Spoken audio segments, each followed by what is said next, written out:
phone booth style battery test champ, the iPhone's reign at the top of our rankings came to an end, with not only the Galaxy S24 Ultra fully matching it, but a challenger like the OnePlus 12 actually beating it. So today, Apple is looking to take back the throne, claiming that the iPhone 16 Pro Max can last 4 hours longer than last year's iPhone, with it having the largest battery ever in an iPhone, along with a new and more efficient A18 Pro. The Galaxy, on the other hand, still has that 5000 mAh battery, the Snapdragon 8 Gen 3, and it's running on the latest version of Samsung's software. Will the iPhone live up to Apple's claims, or will the Galaxy pull off the upset once again?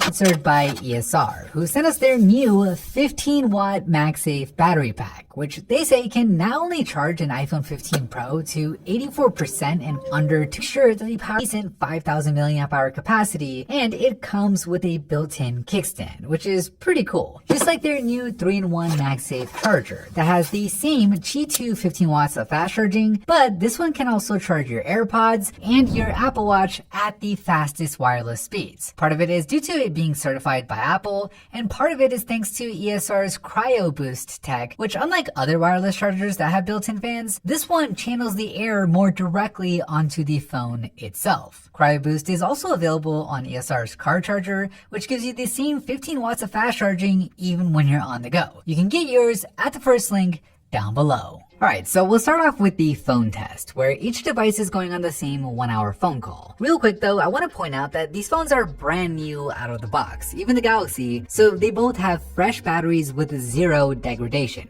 Where 60 minutes into it, the iPhone is reporting that it still has 100% battery, while the Galaxy drops down. Just for some reference, the iPhone 15 Pro Max, in this email test, we're not doing anything too intensive, we're just opening it. Now, we're doing this browser test a little bit differently this time, since the script that we typically use to automatically cycle through websites was being inconsistent on the iPhone due to iOS 18. So this time around, we're not using a background script, and instead we're randomly launching the same set of websites using our robot. I actually like this method a lot more, as the only thing that's taxing the battery is the websites themselves and not a script that's running in the background. And to make things a little bit more intensive though, instead of doing just a single swipe on each page, we're scrolling 3 times on each, which, just seems more realistic anyway. Where after an hour, alright, the Galaxy gets its first edge, dropping by only 7 points compared to the iPhone's 8-point drop, instead of just sticking on a random page. Where, no, the iPhone does better this time, taking its lead back up to 4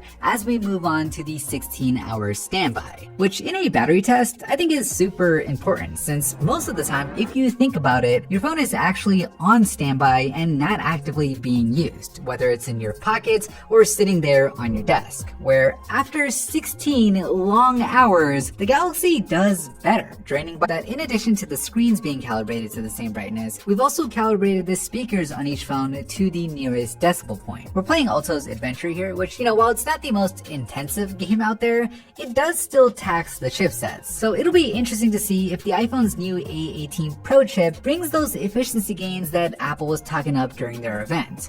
But after an hour of gaming, not really, with the Galaxy doing 3 points better, taking its first lead of the battery test, pulling 2 points ahead of the iPhone as we move on to maps. Now, this maps test is our effort at simulating navigation as best as we could. We have the GPS and compass on both phones active, they're each seeking out traffic information, and they're both scrolling through the map as if they were driving. Admittedly, this isn't a perfect simulation, we're not switching cell towers as you would when you're actually driving on the road, which is probably the most taxing bit of navigation, but nonetheless, after an hour, this time the iPhone does better. Cutting the gap, think about it, is a really intensive test with a lot going on. We're not just using the selfie cameras here, which is taxing on its own, but it's also recognizing those faces, it's using the mic as we record a clip, it's saving the clip, which taxes the memory, we're using the speakers when we review the clip, and then we're uploading that clip to Snap's servers, which uses the Wi-Fi, where after an hour of doing this in a loop, the iPhone is able to recapture the lead, pulling 2 points ahead of the Galaxy as we enter the last stage. Was designed to push phones to their limit, with us opening up the same set of apps, closing them all, and then doing it again and again in a loop.